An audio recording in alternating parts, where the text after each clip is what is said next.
Se encuentra más cercano a la avenida Belgrano.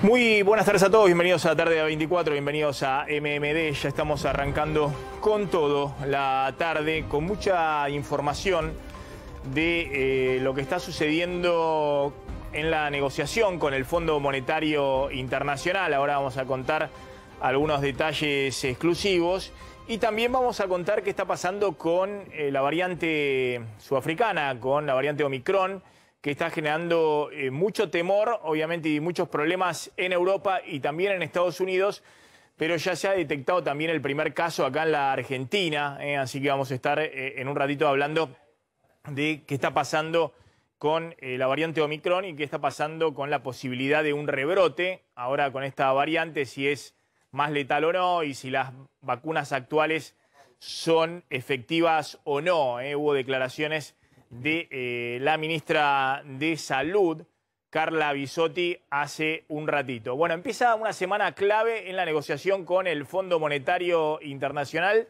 ¿Y qué está pasando actualmente en este momento con el dólar y el mercado cambiario, Claudio? Bueno, un mercado cambiario que tiene el dólar paralelo en ¿Slotnik? No, se murió. Está bien, pero no me pica la base. hasta la semana pasada un máximo de 202 pesos, en este momento 199,50. Tenemos bonos que están operando con... Tenemos un problemita en el micrófono, ahí lo solucionan, no hay problema.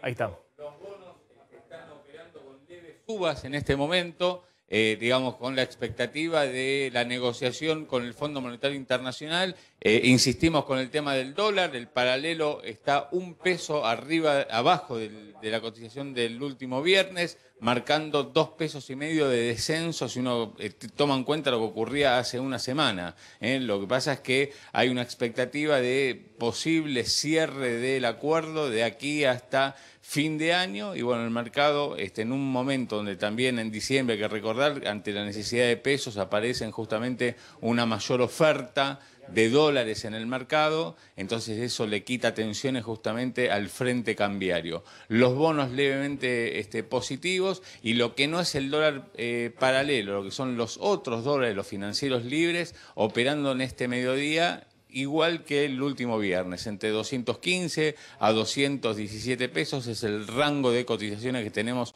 en este momento en el mercado cambiario. Bueno, la semana pasada, que fue una semana muy complicada para el Banco Central, terminó vendiendo 140 millones de dólares el viernes, con una semana de caída de depósitos en dólares, ahora vamos a contar, que suman todavía más incertidumbre, y sin duda esta semana que se inicia es la semana clave en la negociación. Está la misión argentina con Sergio Chós a la cabeza en Washington, negociando con los técnicos, con los burócratas del FMI, y hay una cuenta regresiva desde el punto de vista económico, porque venimos contando, el Banco Central está prácticamente sin reservas para intervenir en el mercado cambiario, y además hay toda una discusión respecto a los costos políticos que supondría el acuerdo con el Fondo Monetario Internacional.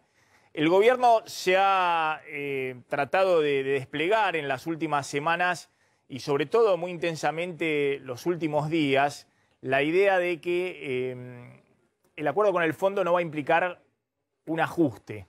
Se lo dijo la semana pasada Guzmán a la CGT el miércoles, y es lo que transmite el gobierno cada vez que envía la señal de que avanza la negociación con el FMI. Pero por supuesto que un acuerdo con el FMI implica, ahora vamos a ver, un ajuste y costos, por lo menos en el corto plazo. Y digo esto porque es una obviedad, no solamente porque el FMI está plantándose respecto a los números fiscales y cómo se va a llegar a reducir el déficit fiscal y la emisión monetaria el año próximo, sino también porque si uno pensara que simplemente es avalar lo que viene haciendo Martín Guzmán en el Ministerio de Economía, y por qué no se hizo antes, por qué el gobierno no consiguió que el FMI directamente refrendara todo lo que piensa y transmite Martín Guzmán, el ministro de Economía, y que le vendió al ala política del gobierno, que va a haber un acuerdo con el fondo, no implique un ajuste o más costo social o costos para distintos sectores económicos el año que viene. Es evidente que el acuerdo con el fondo implica costos políticos y la discusión en todo caso es cómo se reparten esos costos políticos, sobre todo porque si el gobierno insiste con esta idea de disfrazar de que el acuerdo con el fondo no implica ningún ajuste, cuando llegue efectivamente el acuerdo en las próximas semanas y se empiece a aplicar a partir del 2022, y bueno, va a haber un problema. Tal vez porque la sociedad se dé cuenta, tal vez porque Cristina salga con otra carta diciendo están aplicando un ajuste, que de hecho es lo que sucedió este año. Nosotros veníamos contando, hay un ajuste fuerte sobre partidas sociales, jubilaciones, AUH, salarios públicos y no hay compensaciones desde el punto de vista del Estado y está siendo todo licuado por la inflación, y el ministro de Economía decía permanentemente que no había ningún ajuste, que al contrario, que la economía estaba creciendo sin ningún tipo de ajuste adicional sobre distintos sectores socioeconómicos. Y eso no solamente no era cierto, y de hecho se expresó en el resultado electoral en la última elección, sino que la propia vicepresidenta salió en un momento muy duramente a advertir sobre el ajuste fiscal equivocado que estaba llevando adelante el ministro de Economía. Bueno, ¿cuáles son los costos en el corto plazo de un acuerdo con el fondo? Sin duda, el acuerdo con el fondo va a implicar la aceleración de la devaluación del tipo de cambio oficial. Ya lo reconoció la semana pasada el presidente del Banco Central, Miguel Pelle. Y también va a implicar en el corto plazo recorte de subsidios económicos, fundamentalmente energéticos y en menor medida al transporte, que va a implicar suba de tarifas de servicios públicos con un impacto seguramente mayor en el área metropolitana, en Ciudad y Gran Buenos Aires. Y eso, en el corto plazo, muy probablemente implique una aceleración de los números de inflación en los próximos meses, con una economía que ya tiene una inflación del 50%. Y lo que se está discutiendo, en todo caso, con el Fondo Monetario, no es solamente el ritmo de ese ajuste cambiario del tipo de cambio oficial o el ritmo de ese ajuste fiscal, el recorte de subsidios energéticos y de transporte con el aumento de tarifas, sino cuál va a ser el mensaje que transmita en términos de proyecciones fiscales el gobierno y el acuerdo para tratar de anclar las expectativas económicas, para dar una vuelta de página en las expectativas económicas. Es decir, tenemos un Banco Central que está sin reservas, vendiendo todos los días las reservas, se van depósitos del sistema financiero, depósitos en dólares, y el acuerdo con el fondo no apunta a convalidar eso y seguir para adelante, sino tratar de dar un cambio fuerte en las expectativas, teniendo en cuenta que en el corto plazo va a implicar costos económicos y políticos que el gobierno va a tener que afrontar. Entonces, es muy importante que las metas fiscales que se fijen en el acuerdo, Martín Guzmán las pueda explicar, explicitar, no esconderlas, como hizo durante este año cada vez que temía alguna reacción de la Cámpora y de Cristina, porque si no, mal se podrían cambiar las expectativas económicas, hacer un giro y de esa manera aprovechar el acuerdo con el fondo, más allá de tener que pagar los costos económicos y políticos de corto plazo. En un ratito, Candelaria de la Sota va a explicar también cómo está en ebullición la oposición. No solamente cuenta Candelaria por el tema de qué hacer frente al acuerdo con el FMI, sino también por las disputas internas de cómo se posicionan, Candelaria, en el Congreso. Dame un título y en un ratito lo explicitamos. Clave, Maxi, son horas clave, y en este momento lo que podemos confirmar es que el bloque de la Unión Cívica Radical en la Cámara de Diputados está partido al medio. No quieren que Mario Negri siga siendo el presidente de ese bloque. Un grupo de legisladores, lo anticipamos el viernes aquí, y se van 12 diputados que responden a Lustó a armar otro bloque. Bueno, atención con esto, porque es información de último minuto lo que está contando Candelaria de la Sota y obviamente tiene un impacto también político fuerte. En un ratito lo vamos a explicitar. Y como decía recién, ¿no? Ahora vamos a hablar con un hombre que estuvo en un lugar clave en el FMI para que nos explique, bueno, qué hay en la negociación con el fondo, si estamos cerca o estamos lejos. Pero me gustaría, y gracias por venir como siempre, Raúl Timerman, que me des una primera impresión de esto que yo comentaba al inicio del programa, en la introducción, cuando decía, el gobierno está vendiendo que un acuerdo con el FMI no implica un ajuste. Así es. Cuando todos sabemos que en el corto plazo implica un ajuste. De hecho, si no se hubiese hecho antes el acuerdo con el fondo. ¿Cómo se procesa eso políticamente dentro de la coalición de gobierno en los próximos meses? Mira, la verdad que el acuerdo con el fondo se tenía que haber hecho hace mucho. Lo que pasa que por un motivo u otro, digamos, no había acuerdo en el oficialismo de qué manera avanzar. Y en la última época dijeron no vamos a hacer un acuerdo que signifique lo que significa justo antes de elecciones. Las elecciones igual no les fue bien, les fue peor en las PASO que en la general, pero les fue mal. Ahora, ¿qué pasó en ese proceso electoral? Después del golpe fuerte de las PASO, la carta de Cristina, la recomposición, etc. Quedó empoderado Alberto Fernández de alguna manera. Y empoderado no solo dentro del oficialismo, de la coalición de gobierno, sino también por los apoyos explícitos que recibió del empresariado, de la CGT, de los movimientos sociales. Y eso hace que se avance con el acuerdo y la vicepresidenta de alguna manera lo dice en su última carta, dice, bueno, veremos en el Congreso, el que tiene que avanzar es el presidente, proponer un acuerdo al Congreso y el Congreso lo discutirá. Y ahí se va a ver todo lo que vos decís que le va a costar mostrar al gobierno, si no lo muestra el oficialismo, lo va a mostrar la oposición, pero va a quedar todo a la vista, va a ser claro y se va a avanzar. Con todas esas dificultades se va a avanzar, claro, porque es la única salida. En un ratito te pregunto si el principal problema que tiene Alberto Fernández no es solamente con la aprobación en el Congreso, dentro del propio bloque del oficialismo, sino cómo se procesa internamente esto que contaba, digamos, de tener que acelerar el tipo de cambio oficial, significa más inflación, el ajuste tarifario y otras cosas obviamente que se están evaluando en el acuerdo con el fondo que inexorablemente van a implicar que vos tengas que pagar costos políticos, ¿no? Además de impacto en el corto plazo desde el punto de vista social. ¿Cómo va a compensar eso el gobierno? Si puede haber algún endulzante o algún tipo de medida que pueda de alguna manera,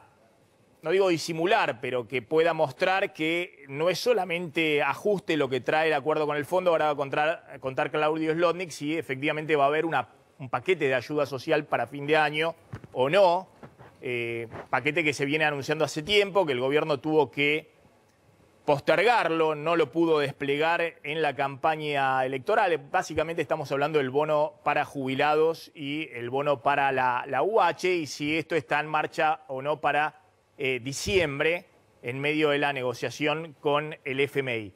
Está Héctor Torres, que fue director de la Argentina en el directorio del Fondo Monetario y que conoce perfectamente cuál es la dinámica. Héctor, gracias por atendernos, como siempre, muy amable. Quería que me explicases... Gracias por invitarme. Una sola pregunta te quería hacer. ¿Cómo interpretás las declaraciones de Kristalina Georgieva el viernes, ya cerrados los mercados? Por eso vamos a ver atentamente qué pasa hoy con el riesgo país y los bonos argentinos. Pero Georgieva sorprendió con estas declaraciones en las cuales dice, bueno, estamos trabajando fuertemente, pero todavía no tenemos nada cerrado.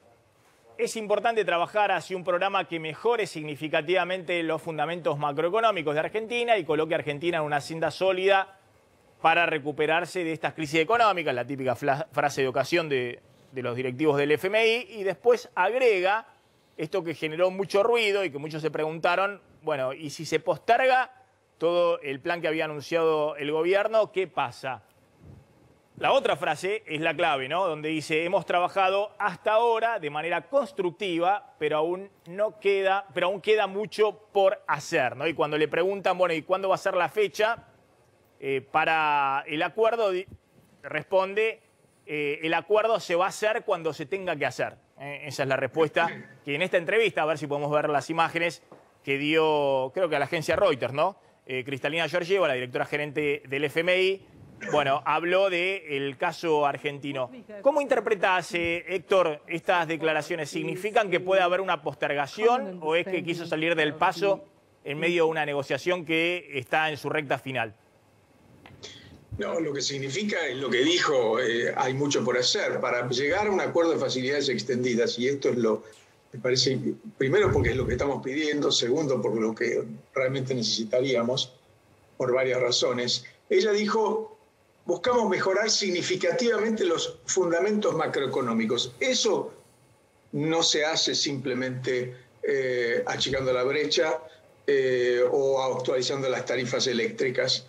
Lo que está diciendo es estamos trabajando para un acuerdo de facilidades extendidas que mejore esos fundamentos, y para eso evidentemente hace falta un plan que hasta ahora estuvimos diciendo que no hacía falta consensuarlo, explicarlo, consensuarlo, y eso debe incluir, por supuesto, reformas que no se pueden hacer de un día para el otro, que van a requerir actividad legislativa, reformas que permitan fundamentalmente que se cree más empleo privado formal, para que puedan subir los ingresos del ANSES y se pueda, en definitiva, ajustar sin ajustar, porque si vos generás un crecimiento económico y sobre todo un crecimiento del empleo formal, entonces estás aumentando los recursos de donde sale el déficit más importante, que es lo que varias veces hablamos. Esto no se arregla cambiándole la fórmula de jubilación a sus jubilados o moviendo un año, o aumentando un año de la edad jubilatoria. Eso puede ser necesario, pero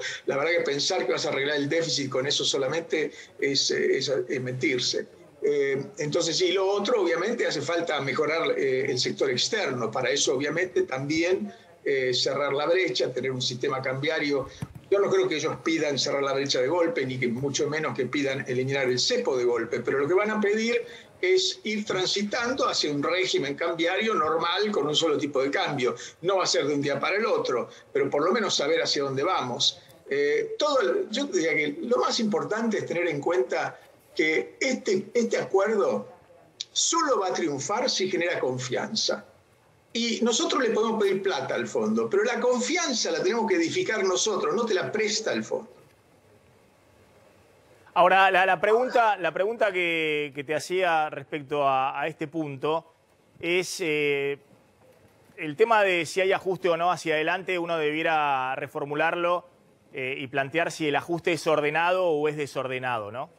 El ajuste que se hizo este año, sobre todo el tema partidas de gasto social, AUH y jubilaciones y salarios públicos hasta mitad de año por lo menos, fue un ajuste donde vos actualizaste todas esas partidas por debajo de la inflación.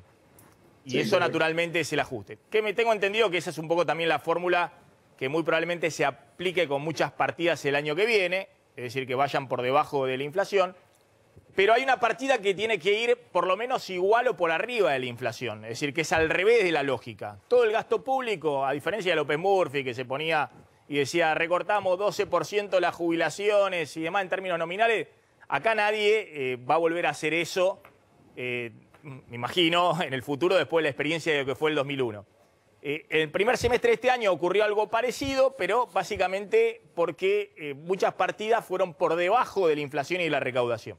De hecho, todo lo que vemos, y está ocurriendo también ahora en 9 de julio frente al Ministerio de Desarrollo Social, son reclamos por actualización de haberes. Es decir, todos están reclamando, cada uno en su sector, no quedar abajo de la inflación.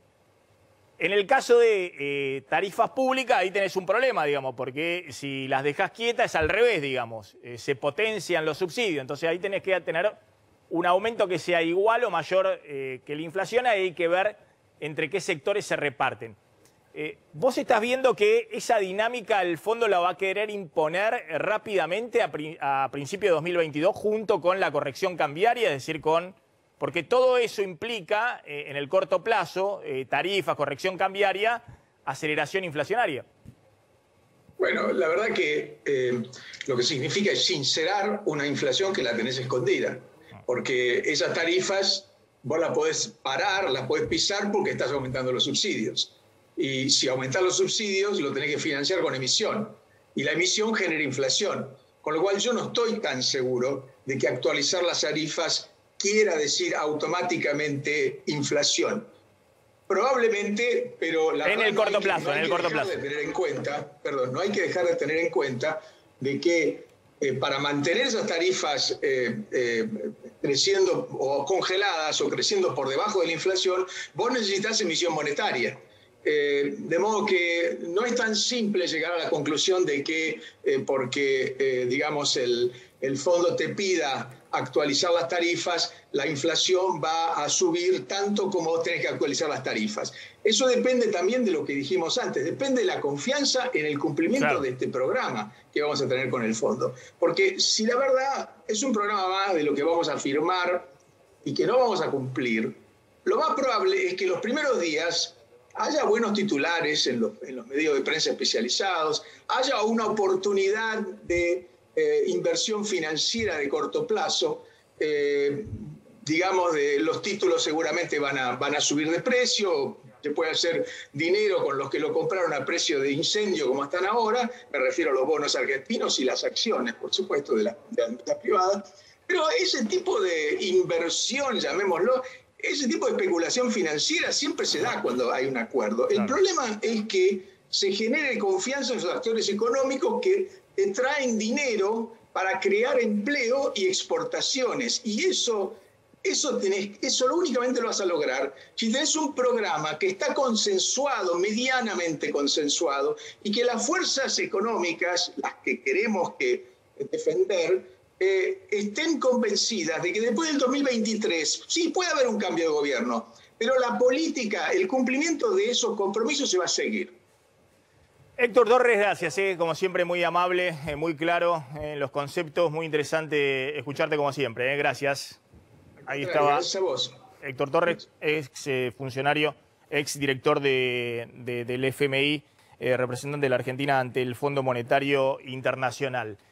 A ver, nos metemos en el tema político y ahora vamos a volver con el tema económico, toda la información que tenés de aumento de alimentos, toda la información respecto a qué puede pasar con el dólar turista y la actualización del tipo de cambio oficial que quiere hacer el gobierno presionado por el FMI en los próximos meses. Bueno, todo el paquete de cómo sigue la situación económica.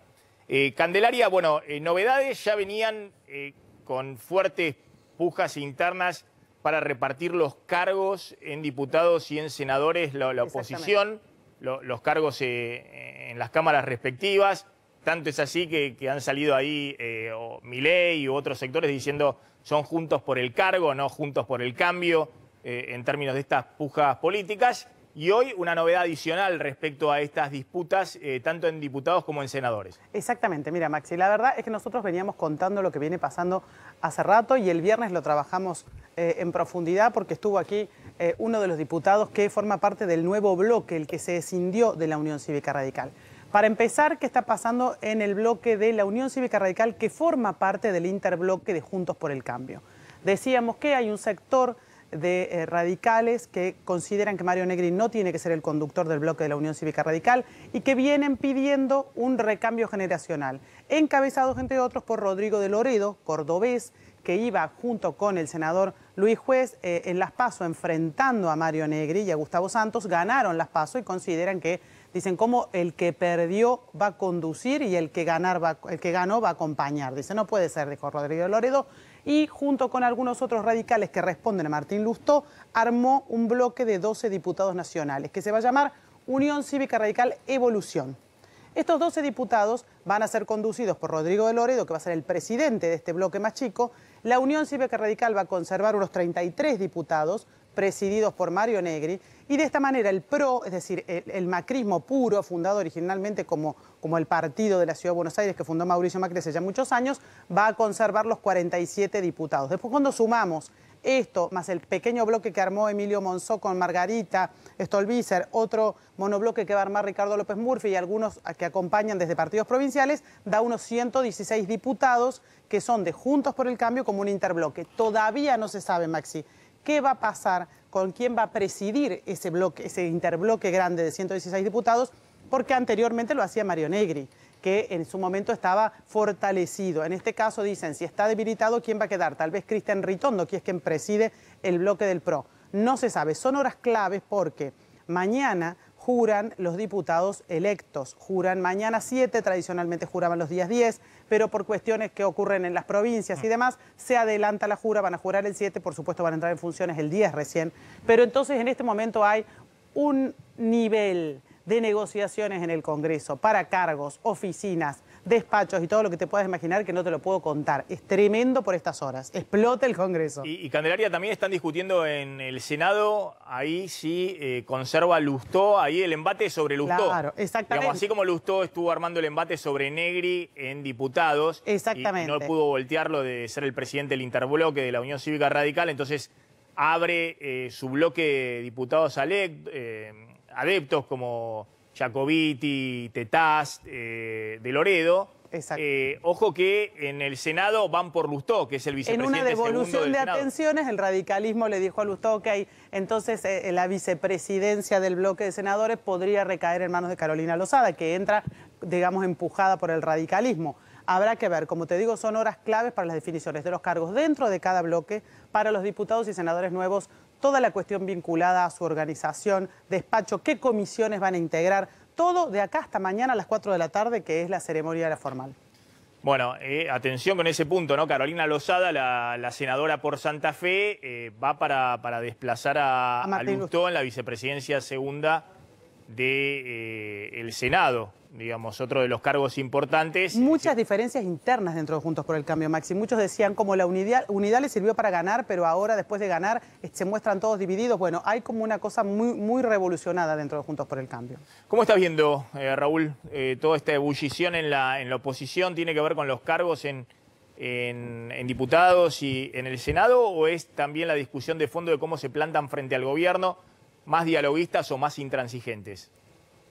Se mezcla las dos cosas que vos mencionaste, más el posicionamiento en la grilla de largada para el 2023. No te olvides que tanto dentro del radicalismo hay gente con pretensión a cargos ejecutivos electivos, como dentro del PRO. Y yo creo que ese es el punto clave de discusión. Candidatos a qué van a ser cada uno. Sucede un fenómeno extraño con Martín Lustó. Vos fijate que desde el punto de vista del radicalismo, el gran ganador en el último proceso electoral fue Facundo Manes, sin lugar a dudas. Cuando vos lo ves a nivel nacional, Facundo Manes aparece con pisos y techos electorales ante la posibilidad de ser presidente, cuarto, digamos, después de casi muy parejos Horacio Rodríguez Larreta y Patricia Bullrich, después Milei y después aparece Facundo Manes. Ahora, cuando vos vas a cargos electorales presidenciales, pero lo preguntás después de hacer la pregunta de qué grupo político usted se siente más cercano, y tomás al 8% que te contesta Unión Cívica Radical, es decir, cuando vas a esa interna... Al radical. Al radical, que ahora te voy a explicar, no es exactamente una interna, porque no son empadronados, sino dicen que se sienten cercanos a... Hay un empate entre Martín Lustó y Facundo Manes. Y eso es sorpresivo, digamos. Martín Lustó, que no ha aparecido últimamente... Porque en todo el proceso electoral... Está muy identificado con el radicalismo, decís. Sí, está muy identificado con el radicalismo y puede llegar a jugar un papel dentro del radicalismo distinto al que él se planteaba inicialmente, que es la jefatura de gobierno de la Ciudad de Buenos Aires. Ah, mira vos, ahora voy a volver sobre el tema. Bueno, paquete de fin de año para tratar de endulzar o hacer más digerible el trago amargo del Fondo Monetario Internacional. Bueno, mira, la verdad es que el gobierno la semana pasada, a través de la vocera presidencial, Gabriela Cerruti, desestimó, negó la posibilidad de un bono para los jubilados. Dijo que solamente el paquete digamos, que se había armado no iba a existir y solamente iba a haber una ayuda adicional a 1 millón de beneficiarios del Potenciar Trabaja. Ahora, horas después, quien salió al cruce de esto fue la titular del ANSES, Fernanda Raberta, quien dijo que efectivamente el gobierno está analizando un bono para los jubilados y también lo que se está analizando es un refuerzo a la asignación universal por hijo y también la tarjeta alimentar. Lo que a mí me cuentan desde el Ministerio de Economía es que Raberta, que está identificada con el ala kirchnerista justamente del gobierno, se lanzó sola, digamos, a dar esa versión de que está bajo análisis del gobierno porque supuestamente Martín Guzmán, que está, digamos, encabezando la negociación con el Fondo Monetario, no está de acuerdo ni está al tanto de ese análisis. Eso no quiere decir que esto no vaya a salir. Está diciendo Raberta que digamos, la ANSES es quien tiene que financiar un bono, entonces un eventual bono. Entonces lo que va a ocurrir es, veremos cómo se lauda esta interna dentro del gobierno para ver si efectivamente antes de fin de año la idea es otorgarlo antes de lo que sería... Bono para los jubilados de la mínima o hasta 2 de mínima. Se ha dado durante muchos años, no se dio el año pasado, tampoco para la UH, y bueno, se está discutiendo a ver si lo pueden dar o no este año, justo en medio del cierre durante las fiestas o antes de Navidad con el Fondo Monetario Internacional. Está muy fuerte el tema de la variante Omicron. Por favor, les pido a ver si podemos ahí adelantar un poquito el tema en el programa, porque está muy fuerte toda la discusión que hay respecto a este caso que se ha detectado de un residente en la provincia de San Luis.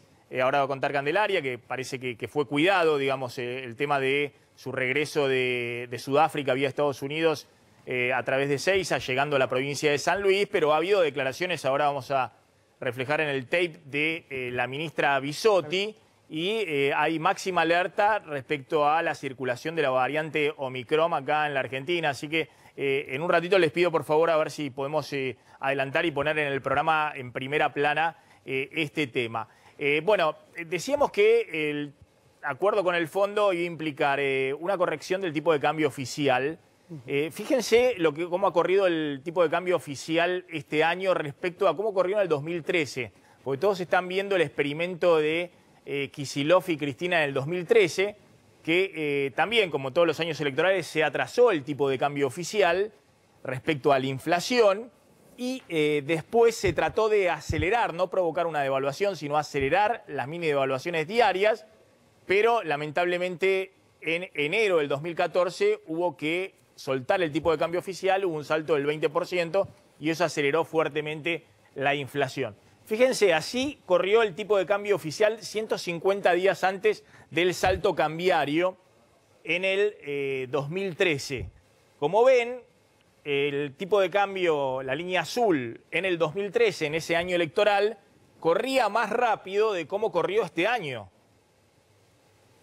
Este año corrió todavía más lento las mini devaluaciones diarias que las mini devaluaciones diarias del 2013, con una pequeña diferencia, que en el 2013 había 25% de inflación y este año hubo 50% de inflación. O sea que corriste el tipo de cambio oficial, te zafaste en el atraso cambiario, para ponerlo en términos coloquiales, porque hiciste correr muy pero muy lento el tipo de cambio oficial con una inflación mucho más alta, con lo cual acumulaste más atraso cambiario del que tenías en el 2013.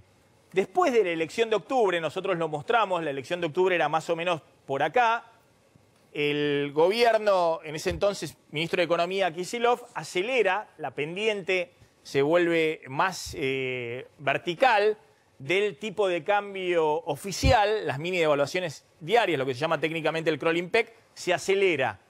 Pero eso no estabiliza la situación y sigue, obviamente, el Banco Central vendiendo para evitar una devaluación mayor, y se dan cuenta que en algún momento hay que estabilizar las cosas porque si no perdían demasiadas reservas. Y eso ocurre a mediados de enero del 2014, que hay en un día un salto directamente del tipo de cambio oficial del 20%, la famosa devaluación de Fábrega, el presidente del Banco Central, y Kicillof, ministro de Economía, que aceleró 15 puntos la inflación. La inflación pasó de 25% en 2013 a 40% en el 2014. Acá venís con un ritmo de mini devaluaciones diarias mucho más lentas que el Banco Central está tratando de mantener hasta que se cierre el acuerdo con el fondo, y el viernes le costó 140 millones de dólares para evitar una suba más rápida del tipo de cambio oficial que acelere en este momento la inflación. Y la pregunta es si van a poder salir de esto de manera ordenada, subiendo lentamente el tipo de cambio oficial, o si en algún momento, como ocurrió en el 2014, en enero, va a haber un salto cambiario, que obviamente sería el peor escenario porque aceleraría todavía más la inflación. Todo esto en un escenario en el cual todos los países de la región están devaluando sus monedas. Es decir, está subiendo el dólar en toda la región, principalmente por lo que venimos contando, porque la variante Omicron está generando todo tipo de incertidumbre, porque la Reserva Federal está dando señales de que por la inflación en Estados Unidos en algún momento va a subir las tasas de interés, y están saliendo capitales de todo el mundo a refugiarse en los bonos del Tesoro norteamericano. Cuando eso ocurre, se devalúan las monedas de todos los países y se fortalece el dólar. Fíjense lo que ha subido el dólar desde junio hasta ahora en otros países de la región. Cuando decimos que en la Argentina subió 5,3%, bueno, Argentina tuvo en los últimos meses 25% de inflación y el dólar subió solo 5%. En Perú subió 5%, pero Perú tiene 5% de inflación anual. Y es lo que subió el dólar en 4 o 5 meses en Perú. Y en otros países, como en Brasil, que tiene también ahora 10% de inflación anual, en 5 meses el dólar subió 12%. En el caso de Chile subió casi 15% el dólar y tienen 5% de inflación anual ahora porque se ha acelerado. Es decir, están todos devaluando, lo cual le mete más presión al Banco Central argentino.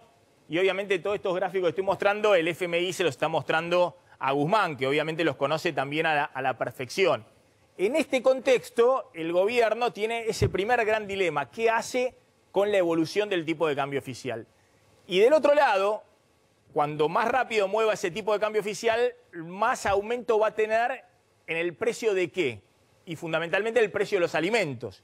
¿Y qué está pasando hoy con el precio de los alimentos, Claudio? Y lo que estamos viendo, lo que están midiendo las consultoras que habitualmente siguen online justamente en precios, los precios de los alimentos, es que en noviembre, y a pesar de que el gobierno había arrancado el mes pasado con un acuerdo de precios mínimo de 1.200 y pico de productos, bueno, la inflación en alimentos básicamente por culpa de la carne se aceleró. Entonces vos tenés a las distintas consultoras, como por ejemplo LSG, que mide todas las semanas la inflación, últimas 4 semanas, en noviembre 4,5% la inflación en alimentos, cuando lo que se espera es que la inflación promedio, el resto de todos los productos, sea del 3%, incluso alguna décima más, una décima menos.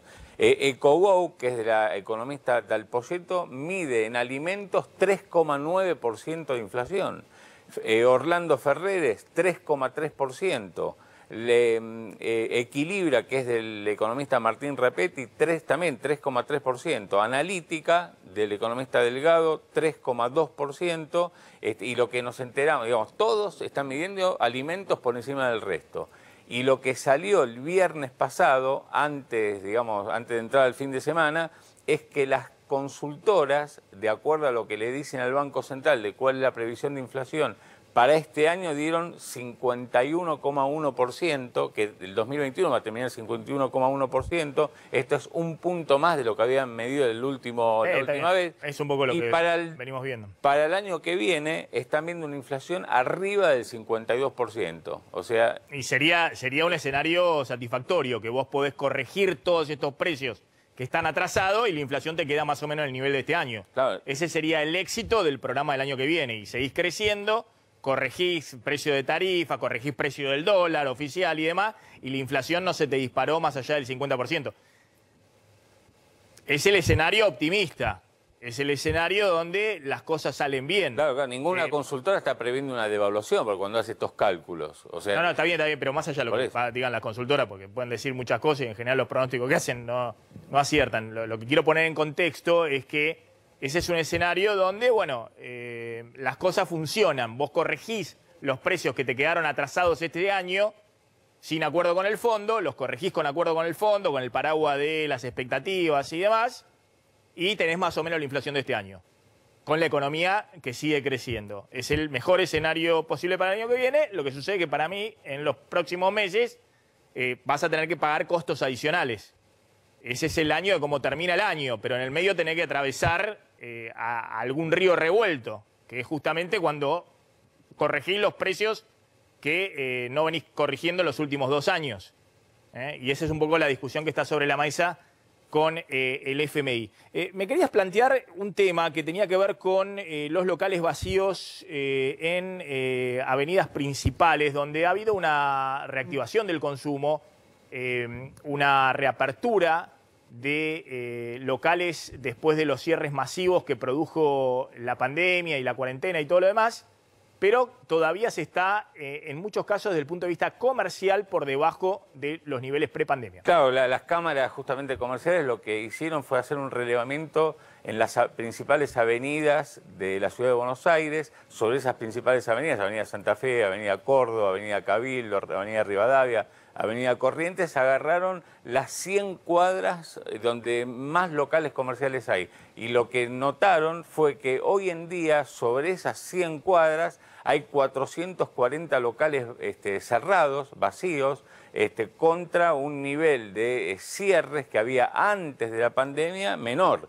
Antes de la pandemia había 276 locales cerrados en esas mismas 100 cuadras de las principales avenidas, y que a pesar de que levanta algo el consumo, bueno, esos locales siguen cerrados. De hecho, la cantidad de locales en alquiler, siempre hablando de esas 100 cuadras, creció, está 59,2% arriba de la cantidad de alquileres que teníamos antes de la pandemia, y la cantidad de locales en venta, bueno, 160% arriba de lo que estaba en febrero de 2020, antes de la pandemia. Bien, a un ratito nos metemos con el tema sanitario, que es el tema del día, lo que está pasando con la variante Omicron, pero está nuestro colega en el móvil, Gabriel Prosperi. Gabriel, te escuchamos, ¿cómo estás? Hola Maxi, buenas tardes. Esta imagen que tenemos aquí con este local cerrado, con el cartel de alquiler, con el que podemos abrir justamente esta crónica, realmente resumen lo que recién estaban hablando con Claudio. Y esto se repite aquí en la avenida Santa Fe donde estamos, pero también en la intersección con la calle Florida. Justamente estamos en esta intersección, avenida Santa Fe y Florida. Recordemos, Maxi, que durante la pandemia esta zona fue brutalmente castigada. ¿Por qué? Porque se nutría de 2 vertientes principales el comercio aquí. Primero, el turismo internacional.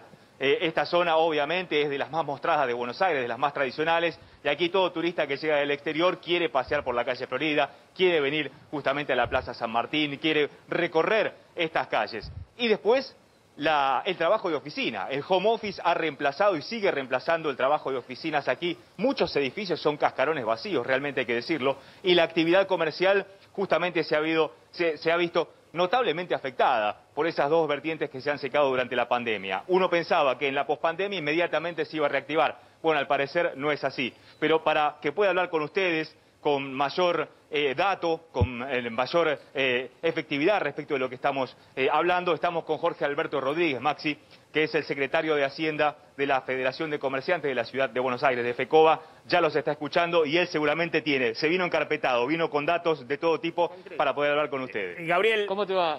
Bueno, ¿qué tal? ¿Cómo anda? A ver, simplemente te pido, Gabriel, ahí disculpas porque me dice que está enganchada la ministra de Salud de San Luis con el tema de lo que está pasando con la pandemia, pero una pregunta, por favor, Claudio. Claro, la pregunta es cuáles son los rubros más castigados, y si los alquileres que están saliendo, por ejemplo, están saliendo a valores inferiores a los que teníamos, digamos, el año pasado. Digamos, hay algún tipo de incentivo para tratar de revertir esta situación en un momento donde levanta el consumo. Los rubros más castigados de esta zona tiene que ver con la indumentaria y también la gastronomía, ¿no? Tanto el relevamiento que hizo por el FICBA, la Federación de Comercio FECOBA, encontró que al no ver el público estable, como eran las oficinas durante todo el día, y también el público de paseo a través de esta pandemia, y que todavía el comienzo es lento, es muy meticuloso. El tema de indumentaria y también lo que tiene que ver con servicios, especialmente la gastronomía, fueron los más afectados. Y en el tema alquileres, digamos, ¿de cuánto subieron los alquileres en el último año, digamos, o de qué manera se trata de que esos locales que están cerrados vuelvan a estar ocupados? Claudio, mira, con el tema de que tanto problemas produjo en la pandemia, han bajado considerablemente los locales que estaban abiertos. Empezó en el 2020, por lo menos en Florida, en una baja en el 18%, se agravó en el 2021 en un 21% de locales afectados, propiamente dicho. Lo mismo pasó en la avenida Santa Fe, estamos teniendo cifras de 13 a 15% de locales desocupados, y tiene que ver también la baja de los alquileres, la potencial posibilidad de que alguien pueda invertir. Claro está, para invertir vos tenés que tener el recaudo suficiente de que el público y el sector, el lugar donde vas a poner su negocio, sea rentable, porque tenés que recuperar la inversión prometida o de alguna manera prestada a veces y demás. Ahí está el gran problema. Hasta que no se genere alguna posibilidad concreta de emprender un negocio, para ser un emprendedor clave, los estudios marcan que todavía no es el momento. Y con el tema del comercio, el comercio online, digamos, ¿eso también está impactando o es solamente producto de la pandemia lo que estamos viendo? No, los comercios se van acomodando, es parte de un trabajo de un comercio. El comercio lo hacía de manera presencial, la atención, después lo empezó a realizar a través del famoso delivery online, que le ha dado también algunas posibilidades de achicar un poco la brecha de la pérdida económica que se produjo en los últimos tiempos, pero fundamentalmente aquellos que apostaban que en el 2021 se podía despegar, se han encontrado que especialmente en marzo y en abril de este año han tenido que cerrar sus negocios, y eso acrecentó también la baja de locales funcionando, porque no podías aguantarlo más. Más allá que hablabas con el dueño y el dueño te podía dar una facilidad, hoy por hoy también están a la baja y se hace más que difícil este problema. Y fundamentalmente uno habla de Santa Fe, habla de Avenida, la Valle mismo también sufrió muchísimo, al igual que Florida, pero ni hablar las calles que cruzan, ¿no? Por ejemplo, Esmeralda, Tucumán, son calles que han sufrido muchísimo mal, hasta el 50% de la baja de alquileres, porque ha quedado prácticamente desierto. Jorge Rodríguez, gracias. Gabriel Prosperi, gracias ahí con el móvil. Vamos a hablar un poquito de lo que está pasando con la variante Omicron. Está en conexión la viceministra de Salud de San Luis, la doctora Rosa Dávila. Doctora, gracias por atendernos, muy amable. Buenas tardes, mucho gusto. Bueno, cuénteme cómo fue este caso, que es el primero, tengo entendido, que está detectado en el país de la variante Omicron. Sí, exactamente. Bueno, se trata de una persona que vino de viaje el día martes 30, procedente de Sudáfrica. Vino a través, haciendo escala en Estados Unidos. Él traía una PCR de acuerdo al protocolo para ingresar al país. Llega a Ezeiza, en Ezeiza se realiza un test rápido que resulta negativo. Inicia el viaje hasta la ciudad de Villa Mercedes, donde es oriundo, en un auto particular, con todos los protocolos.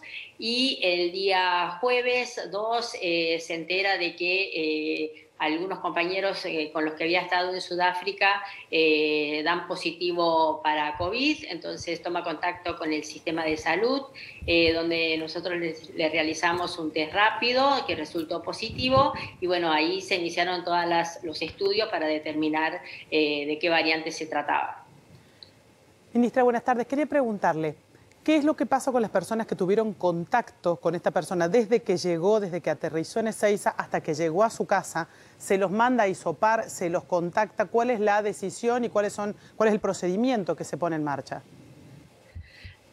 Bueno, justamente las personas que se han determinado como contactos estrechos de este caso son su grupo familiar y el chofer del auto que lo trajo desde Buenos Aires hacia San Luis, considerando que el señor al ingresar al país tuvo un estudio que fue negativo, o sea que presumimos se positivizó en días posteriores al ingreso al país. Bien. Entonces, ¿usted cree que el contagio fue en los últimos días que él estuvo en ese país donde estuvo visitando en Sudáfrica? Porque si manifestó esto después de haber llegado al país, Tiene que ser que se activó el virus, digamos, unas horas después de que estuvo en Ezeiza. Claro, pues le había dado negativo los controles en Ezeiza. Tanto los previos para viajar como los que hacen en Ezeiza propiamente. Exactamente, además, bueno, esta persona estaba por motivos de trabajo en Sudáfrica y le avisan el día jueves las personas que quedaron allá de que habían dado positivo para COVID, es por eso que toma contacto con el sistema sanitario. Así que sí, tanto para ingresar, ustedes saben que para ingresar al país deben presentar una PCR antes del viaje y también esa PCR fue negativa. Les cuento que este señor ha tenido COVID en el mes de marzo y además tiene 2 vacunas, o sea, tiene esquema primario de vacunación completo. O sea que este virus entra, digamos, ya tuvo COVID, tiene 2 vacunas, no sé cuáles serán, pero tiene vacunación completa y aún así se volvió a contagiar. Ojo, ojo. Ahora vamos a hablar justamente con un infectólogo sobre este tema. Doctora, gracias, muy amable por la información. Gracias a ustedes, buenas tardes. Ahí está el doctor Daniel Stecher, que es médico infectólogo del Hospital de Clínicas. Doctor, gracias por atendernos, muy amable. No, gracias por la comunicación, buenas tardes. Bueno, la primera pregunta es esa, digamos.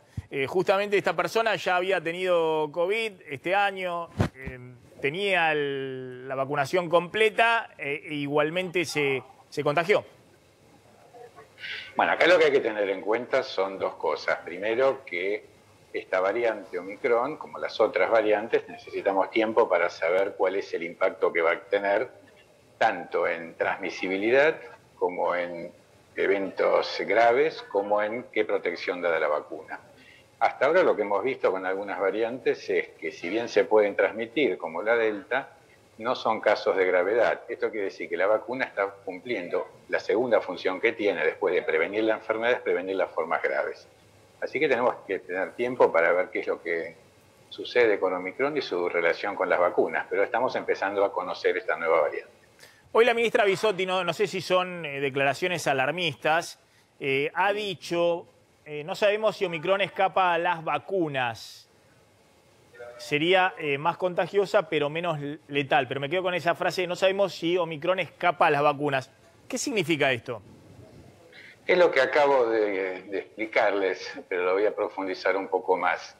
Las vacunas tienen 2 objetivos. Uno es prevenir la enfermedad, por ejemplo, la vacuna de sarampión previene el sarampión, y el otro objetivo es prevenir las formas graves. Por ejemplo, influenza no previene la gripe en sí, pero sí las formas graves. Entonces, si la vacuna logra prevenir formas graves, está cumpliendo su efecto. Y esto es muy importante de entenderlo. ¿Por qué es importante vacunarse? Puede haber personas que tengan la enfermedad estando vacunadas, pero lo que esperamos es que sean formas leves. Esto es lo que ha sucedido hasta ahora con otras variantes como Alfa, como Delta. Tenemos que ver cómo se comporta Omicron en ese sentido, pero la idea es que mantenga esta conducta de estas variantes que tienen cierto escape a la vacuna, es decir, la vacuna no logra prevenir la enfermedad, pero sí prevenir formas graves, que es lo más importante que hacen estas vacunas. Bien, doctor, gracias, muy amable. Ahí estaba. Como no, gracias a ustedes. Como siempre, el doctor Daniel Stecher, médico infectólogo del Hospital de Clínica. Vuelvo al tema político con vos, Candelaria, porque, fíjense, insisto, el gobierno está tratando de envolver en un paquete, digamos, más digerible el acuerdo con el fondo, que está en plena negociación. Esta semana es una semana clave, con la idea de que no va a haber ajuste, ¿no? Hay una versión que acá anticipó Claudio Slotnick, es que el gobierno va a mostrar que el año que viene va a proteger la obra pública del ajuste del FMI. Es decir, no va a haber ajuste, pero a la obra pública se protege el ajuste del FMI. Eso es lo que transmiten desde el Ministerio de Economía. Obviamente siempre decimos que el dinero es fungible, ¿no? Entonces, si vos necesitas tener 3,3% de déficit fiscal y decís voy a mantener 2 puntos del PBI en obra pública, bueno, lo que recortes acá y no recortes acá, no importa, digamos. Vos llegás, los técnicos del FMI dicen, pero escúchame, esto es... no importa en qué lugar. No es ni siquiera el primer año de la facultad, digamos, es algo muy elemental. Vos podés mostrar que vas a mantener el tema de la obra pública, pero ¿viste? Tendrás que recortar en otro lado, básicamente en subsidios. ¿Por qué pasó este año? Esto es muy interesante. Este año se expandieron formidablemente los subsidios económicos crecieron a niveles récord. Vamos a terminar el año con más de 3 puntos del PBI de subsidios económicos, energía y transporte. Y se achicó gasto social, que se dejó licuar por la inflación. Jubilaciones, AUH y salarios públicos se redujeron su peso dentro del presupuesto. Y en cambio aumentó el peso de los subsidios económicos. Bueno, lo que quieren hacer el año que viene es recortar fuertemente este tema de los subsidios, proteger la obra pública y bueno, habrá que ver qué pasa con el resto, si el resto se licúa o no se licúa. Fíjense los números de la Oficina Nacional de Presupuesto, cómo está el tema de la obra pública. Este año habría 1,9% del PBI en obra pública, es decir, que este año va a haber en obra pública mucho menos de lo que hay en subsidios económicos, que son más de 3,1% del PBI este año. Y un crecimiento muy importante este año de la obra pública, pero claro, del piso histórico que fue 2019-2020. El año pasado hubo 1,1% del PBI por la pandemia, y en el 2019, el último año de Macri, por el ajuste brutal que obligó en el último tramo de el 2019, mejor dicho, en el segundo acuerdo con el Fondo Monetario, que le pidió al gobierno de Macri que vaya a déficit cero directamente para hacer un ajuste monetario muy, muy grande. Y obviamente lo principal para recortar era la obra pública. Ahora, aún este 1,9% está por debajo del 2,6% del PBI de obra pública que había en el 2015. Y lo que plantean para el año que viene es que se pueda recomponer a 2,2% del PBI la obra pública para que vaya acercándose a niveles más cercanos a lo que había en el 2015. Pero yo estoy viendo que en este punto en particular, más allá de que obviamente Argentina necesita mucha obra de infraestructura y mucha obra pública, hay más que nada un discurso político de cómo hacer para que dentro de la coalición pueda ser más digerible lo que viene en los próximos meses en términos de FMI. Y lo engancho con el llamado al acto del 10 de diciembre en Plaza de Mayo, que están convocando fuerte Máximo Kirchner y Cristina. A reventar la plaza, ese es el llamado, ¿no? Sí. A llenar la plaza para festejar el Día de la Democracia, el 10 de diciembre, a Plaza de Mayo. A ver, el gobierno tiene 3 frentes, como vos decís. Quienes están negociando, el albertismo, por decirlo de alguna manera, y el equipo de Martín Guzmán negocian con el Fondo Monetario Internacional, con el frente interno dentro del frente de todos, es decir, tratar de convencer a quienes vienen del ala kirchnerista dura, cristinista, de que esto es bueno y que no hay más alternativa y que hay que empaquetarlo, como vos decís, de la mejor manera posible. Y después negocia con la oposición, porque el acuerdo con el fondo va a tener que pasar necesariamente por ley por el Congreso de la Nación. O sea, son 3 interlocutores distintos con los que tiene que negociar. Está genial lo que planteas, porque justamente a veces se le trastocan los papeles. Claro. Porque acá están diciendo no hay ajuste, van al FMI y le dicen no, pero el FMI le dice, pero miren, acá es necesario ajustar para achicar el déficit fiscal. Y por otro lado, obviamente para ninguna oposición, le voy a preguntar a Raúl Timerman, quieren quedar pegados a una situación de ajuste, más allá de que todos reconocen que es necesario el acuerdo con el fondo, claro, tampoco para que no haya un descontrol de total de la economía, exactamente. Es difícil, ¿no? Es una situación difícil para la oposición también, porque cuando el acuerdo llegue va a estar armado, eso lo sabés vos muy bien, Maxi, cuando el acuerdo llegue finalmente al Congreso de la Nación, después de que se haya pasado este diálogo interno dentro del Frente de Todos y que se haya negociado con la gente del board del fondo, finalmente llega al Congreso y la responsabilidad de la oposición es ¿qué hacemos? No tenemos mucho margen de cambiarlo, ya está cerrado ante el fondo. Entonces, en este contexto convocan a la plaza el 10 de diciembre. Hay esta cosa efervescente de festejemos, celebremos la democracia, copemos la plaza, salgamos a las calles a celebrar. Se cumplen 2 años del mandato de Alberto Fernández, algo que muchas veces, en muchos momentos difíciles de la cuarentena, se puso en duda si se llegaba o no a cumplir. Bueno, celebremos todo eso, es lo que dicen desde el kirchnerismo más duro y están haciendo esta convocatoria, arengada por Máximo Kirchner, de decir, vamos todos a la plaza el 10 de diciembre. Es el viernes que viene en Plaza de Mayo. A ver, ¿cómo estás viendo esto, Raúl? Me dice que hay un tape, no sé qué tape hay. ¿Tape de Máximo quién? hablando. ¿Es Sí. Máximo Kirchner? Máximo Kirchner. A ver.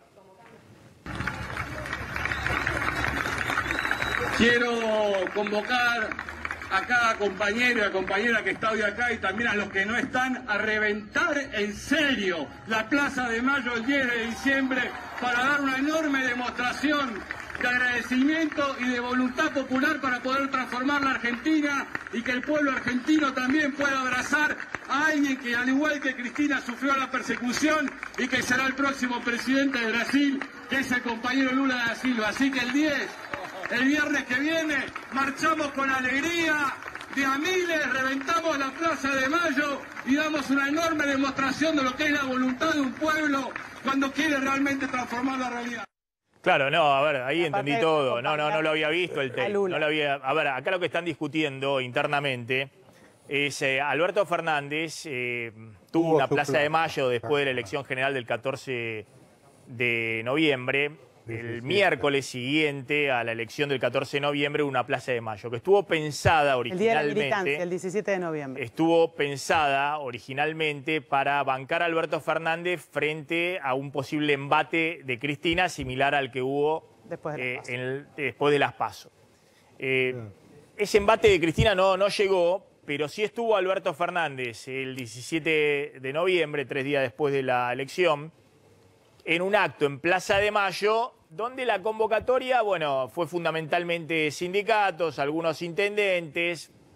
Movimientos sociales. Movimientos sociales como Levita, que apoyan directo a Alberto Fernández. La Cámpora no entró a la Plaza de Mayo mientras habló el presidente, llegó más tarde. Después del discurso. Y el presidente no hizo ninguna mención a Cristina y no había ningún tipo de iconografía respecto a Cristina Fernández de Kirchner.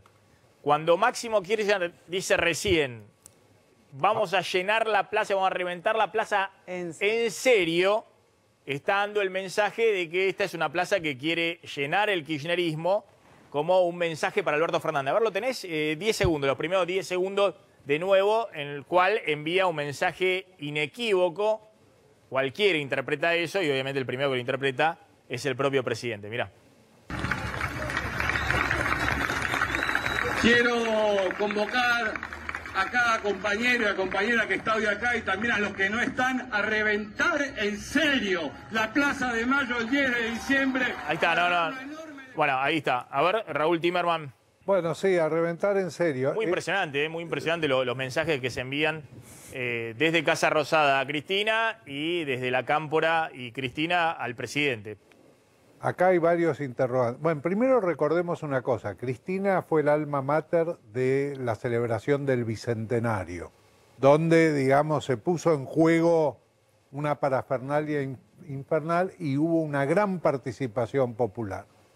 Yo no te diría que quieren repetir eso, pero quieren ir en esa dirección. Es decir, una cosa de festejo donde Cristina sea la figura y la persona a la que se va a ovacionar y aplaudir.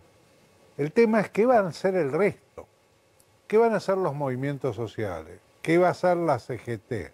¿Van a movilizar con el mismo ímpetu que lo hicieron la vez pasada?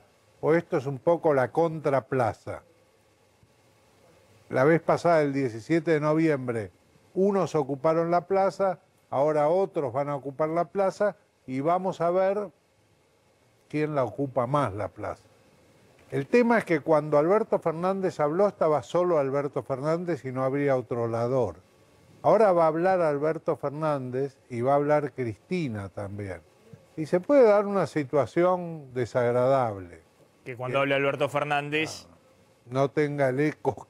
Que cuando hable Cristina Fernández. O sea que va a haber, acá hay que apelar a la responsabilidad del momento crucial que está viviendo el país y la contracara, que es la negociación con el fondo. Cualquier enfrentamiento interno atenta directamente con la negociación. Claro. En términos de qué condicionamiento hay para Alberto Fernández en la lapicera de firmar el acuerdo con el fondo antes de las fiestas. En un contexto en el cual también desde el propio gobierno envían mensaje de que ahora sí está empoderado Alberto Fernández y que es sí Alberto Fernández y sus funcionarios los que tienen el timón. Contamos la semana pasada la eyección de Débora Giorgi, de la segunda de Feletti, alguien que está referenciada más con el propio Feletti, con Cristina, qué sé yo, una funcionaria que obviamente no estaba en la órbita de Alberto Fernández y cómo Culfas, un funcionario, el ministro de Producción, que en su momento estuvo en la mira de Cristina cuando hablaba de los funcionarios que no funcionan, no solamente fue sostenido por Alberto Fernández después de las PASO, sino que ahora está con todo el poder, tanto para no firmarle la designación, echarla a la segunda de Feletti. Hay algunos que dicen, sobre todo en el campo empresario, de que si Alberto Fernández quiere refrendar este poder, de que tiene la conducción en los próximos 2 años y que va a cumplir el acuerdo con el fondo y demás, tiene que dar ese tipo de gestos, digamos, que funcionarios que hasta ahora han sido intocables de Cristina en el gobierno, tiene que mostrar que si se cruzan con algún funcionario, el ministro de Economía, el ministro de Producción, la titular de la FIP, algún funcionario que responden a Alberto Fernández, los que pierdan sean los funcionarios que responden a Cristina. Esto en el contexto de lo que pasó con el subsecretario de Energía el año pasado, que le dio vuelta la idea que tenía Guzmán de empezar ya el año pasado, a principios de este año, empezar ya con la actualización tarifaria. Es verdad lo que vos decís, el presidente ha mostrado, percibido por la gente, pocos gestos de autoridad. Posiblemente el primer gesto, que fue un gesto durísimo, fue el de Ginés González García. Y después no se han percibido, desde el punto de vista del público, gestos de autoridad por parte del presidente. Ahora, lo que vos decís, yo me hago otra pregunta, Maxi, y reflexionemos juntos sobre esto. Se llega a un principio de acuerdo con el fondo y eso va al Parlamento. ¿Cómo hacen los parlamentarios oficialistas para no aprobarlo? Claro. Es el final del gobierno, ¿te das cuenta? Va el acuerdo que el presidente y su equipo llegan con el fondo al Parlamento. ¿Cómo hacen los parlamentarios oficialistas para no aprobar ese acuerdo? Es muy complejo, claro, muy complejo. No, es imposible. Claro, la pregunta es no si el bloque mayoritario del oficialismo conducido por Máximo Kirchner lo va a aprobar o no, porque obviamente si no llegan a aprobar el acuerdo hay una fractura y una crisis de gobernabilidad total. La pregunta es cuántos del bloque del oficialismo no van a acompañar el acuerdo y si van a tener absolutamente a todos acompañando. Yo creo que sí. ¿Vos crees que van a estar todos alineados? Van a acompañar el acuerdo y yo creo que la oposición también, porque básicamente la oposición quiere presidir a partir del 2023. ¿Y vos te imaginás tomar un país que entra en default con el Fondo Monetario Internacional? Digamos, no veo a la oposición en condiciones de liderar un proceso de esas características. Vos fijate cuando mostrabas lo de la obra pública. Cuando Macri fue gobierno, lo único que hizo durante los 4 años fue decrecer el porcentaje del PBI que usaba en obra pública. Sí, tuvo un año que fue el año donde ganó la elección en el 2017 que mantuvo un porcentaje de obra pública. Lo mantuvo. Sí, pero hubo, aparte con todo el tema de quitarle todo el tema de la corrupción y de las causas y demás, hubo una ejecución de obra pública en ese año 2017, que fue el único año de crecimiento de Macri, importante. Después 0,1, mirá, 1,9 a 2.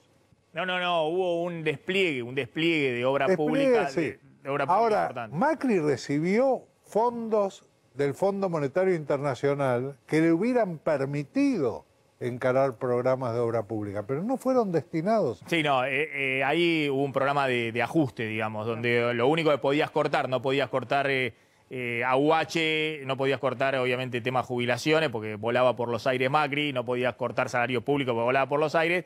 La variable de ajuste ahí directo fue obra pública y también recorte de subsidios económicos hasta que se disparó la inflación al 50%.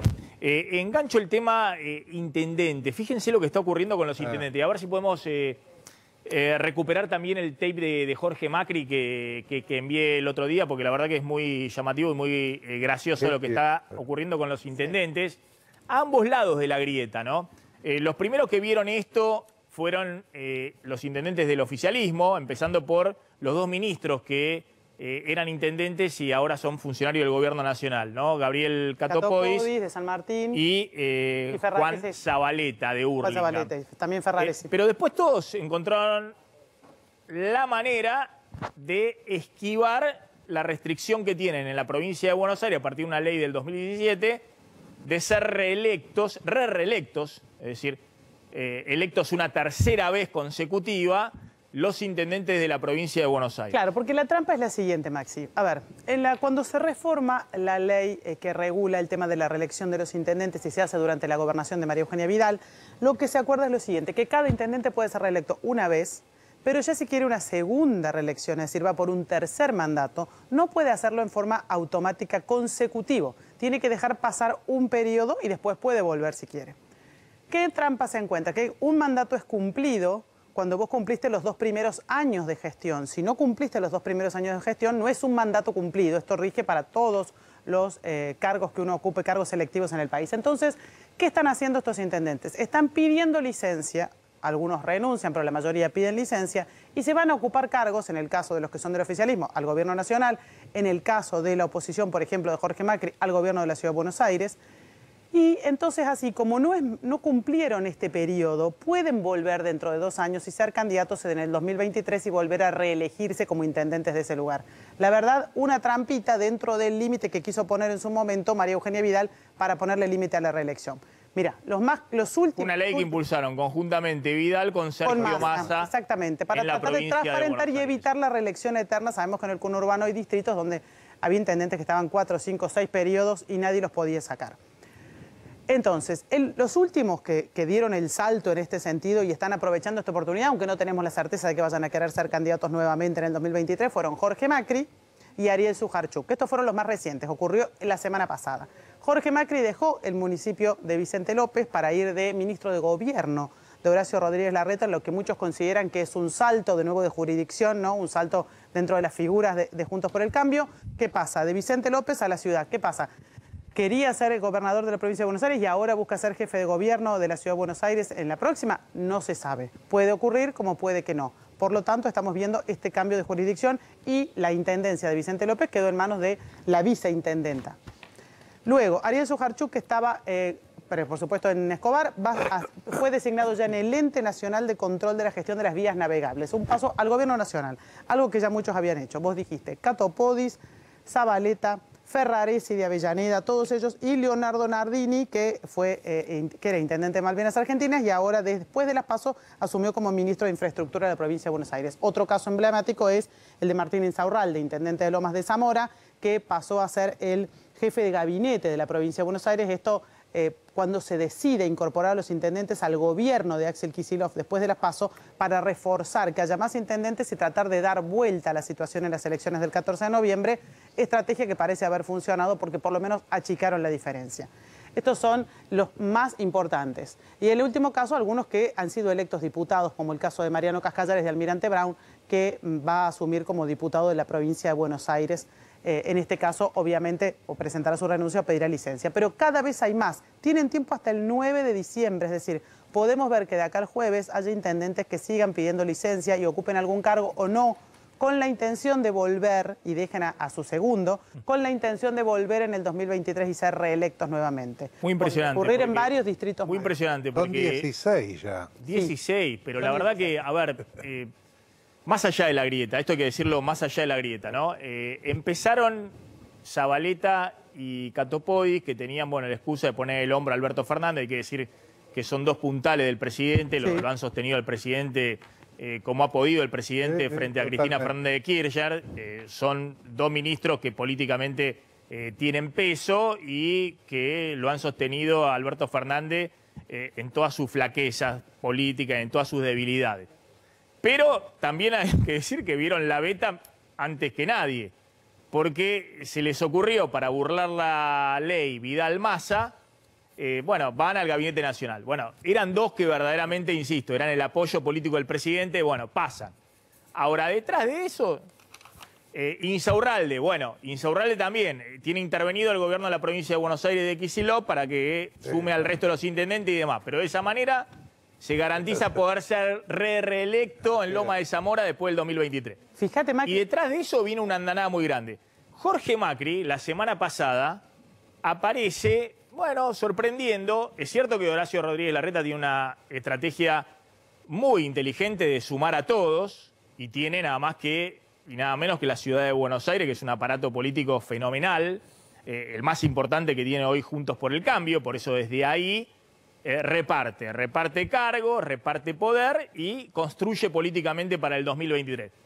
Jorge Macri nadie entendía, decía, bueno, pero ¿para qué se va? Intendente que estaba haciendo una buena gestión en Vicente López, era reconocido, sacó una cantidad de votos, creo que la mayor en el conurbano en la última elección, en el distrito, se va como ministro del gobierno de Horacio Rodríguez Larreta. Bueno, evidentemente porque también estaba buscando este tipo de maniobra, renunciar antes del 10 de diciembre, de esa manera no completa los 2 años de gestión y puede volver en el 2023 a ser, no, como dice ahí, reelecto, sino ser reelectos. Claro. Esto no, pues la democracia, la Constitución argentina permite la reelección. Lo que no permite la ley provincial, esto es una ley provincial, es la reelección. Es decir, que se han elegido por un tercer mandato consecutivo. Imagínate que hay 135, perdón Raúl, 135 distritos donde hay intendentes en la provincia de Buenos Aires, 91 no pueden ser reelectos. Hay un modelo que es más elegante que este, sobre el que nadie se fijó, pero demuestra que cuando uno es un viejo lobo de la política encuentra modos de hacerlo, que es el de la matanza. Espinosa Magario. Está bien, pero bueno, pero mirá lo que pasa con algunos intendentes que ni siquiera encuentran o no le confían un sucesor dentro de su núcleo maduro. Efectivamente. Es decir, que no pueden encontrar a alguien que los pueda suceder, necesitan 3 mandatos consecutivos. Fíjense lo que decía Jorge Macri, insisto, hasta ahora la mayoría son del Frente de Todos, del oficialismo. Sí. Pero también hay que apuntar que la movida grande la semana pasada fue de Jorge Macri. Miren lo que decía acá en este programa respecto a los que se pasaban de un distrito al otro, criticando algunas decisiones en la campaña electoral, ante las PASO, algunas decisiones de Horacio Rodríguez Larreta. Dirigentes, figuras en provincia de Buenos Aires. Y hay gente que es de la ciudad de Buenos Aires. Si yo planteara ser candidato en Ciudad de Buenos Aires o en Córdoba, ¿sería lógico? A mí me parece que no. Está presentando Larreta a un nuevo ministro.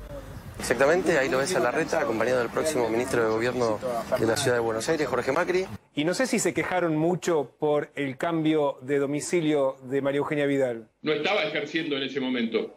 No abandonó un cargo para hacer otro, ¿eh? Quien deja de ser intendente de Vicente López. Bueno,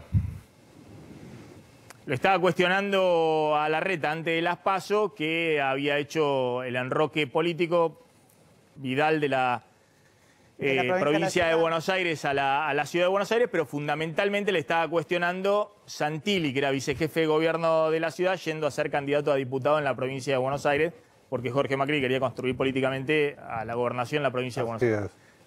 Con un argumento que nosotros incluso le dábamos la razón, que nos parecía que estaba muy bien lo que planteaba en su momento Jorge Macri, porque decía algo elemental. Y respecto a Santilli decía, bueno, estaba en su cargo ejerciendo y encima pasaba como candidato a la provincia de Buenos Aires. Bueno, él está ejerciendo, o estaba ejerciendo hasta la semana pasada en Vicente López, se pasa ministro de Larreta en la ciudad de Buenos Aires.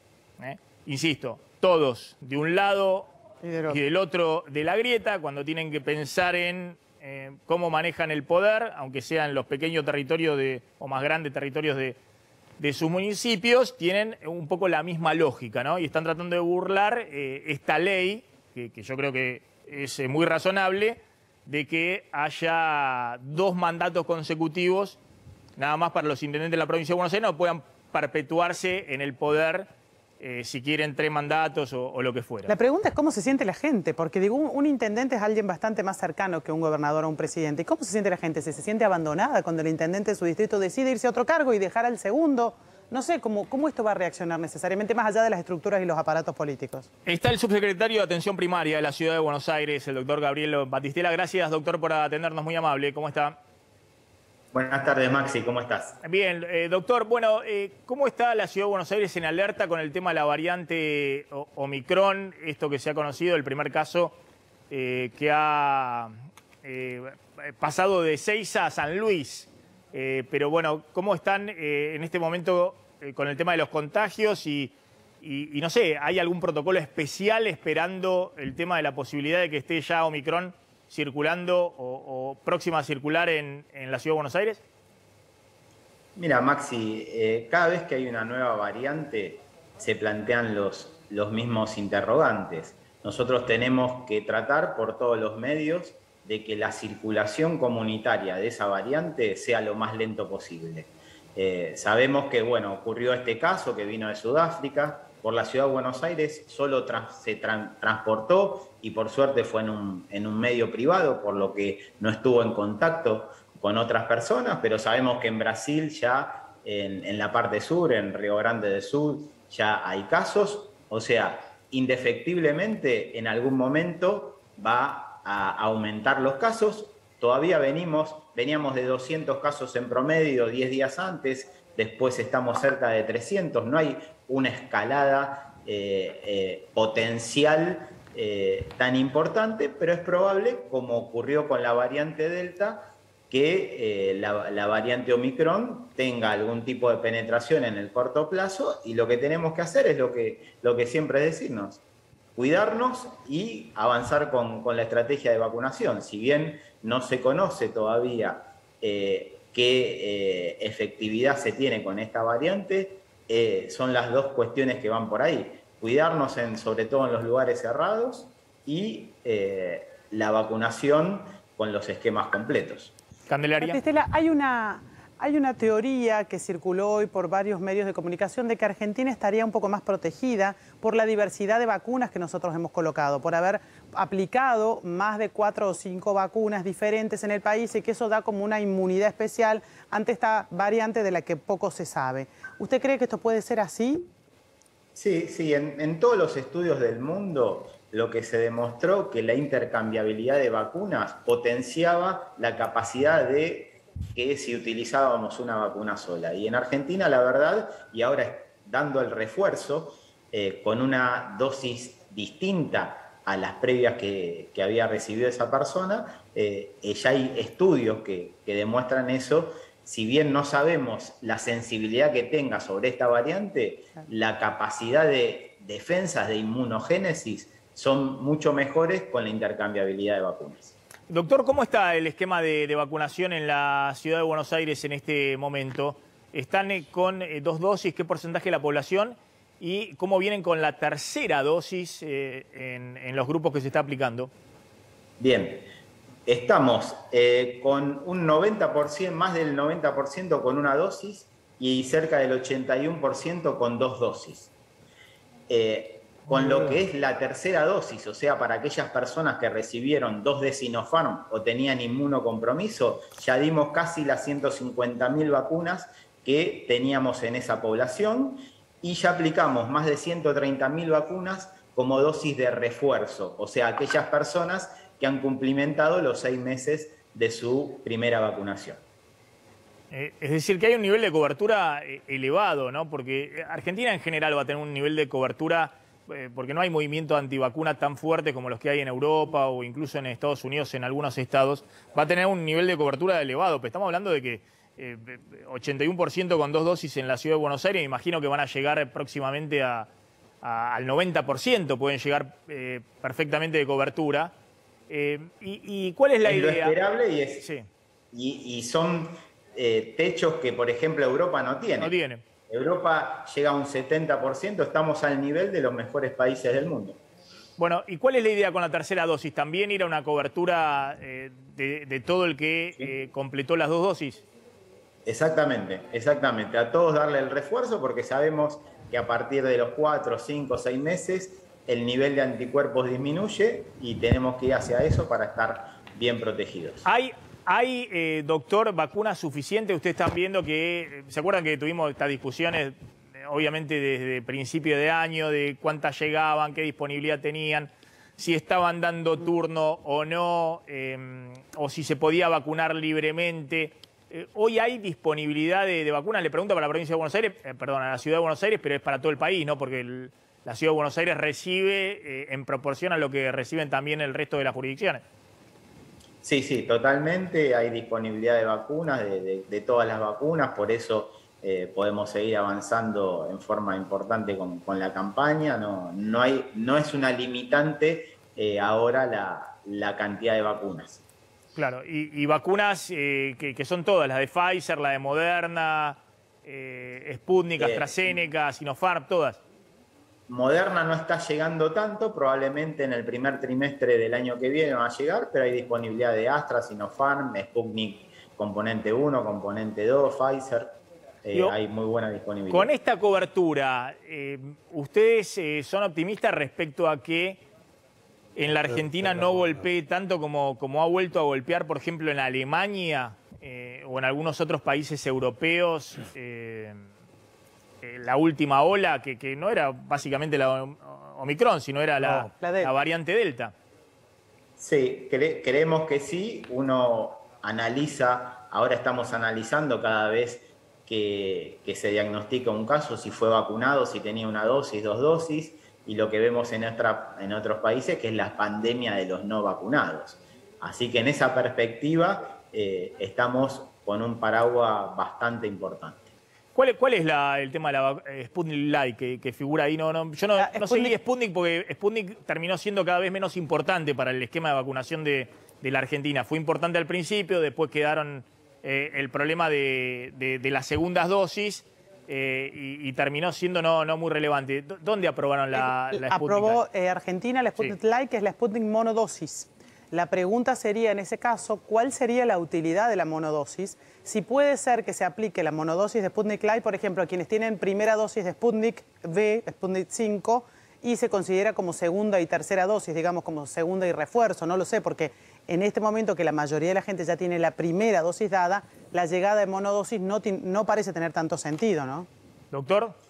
Sí, se puede, fue aprobada, como bien decís, por el Ministerio de Salud de la Nación y se puede utilizar como inicio de esquema o como refuerzo de esquema. O sea que ambas utilidades tiene y en este momento es mucho más útil como refuerzo de esquema de alguien que no haya recibido la vacuna de Sputnik. Como un refuerzo de un esquema de otras vacunas.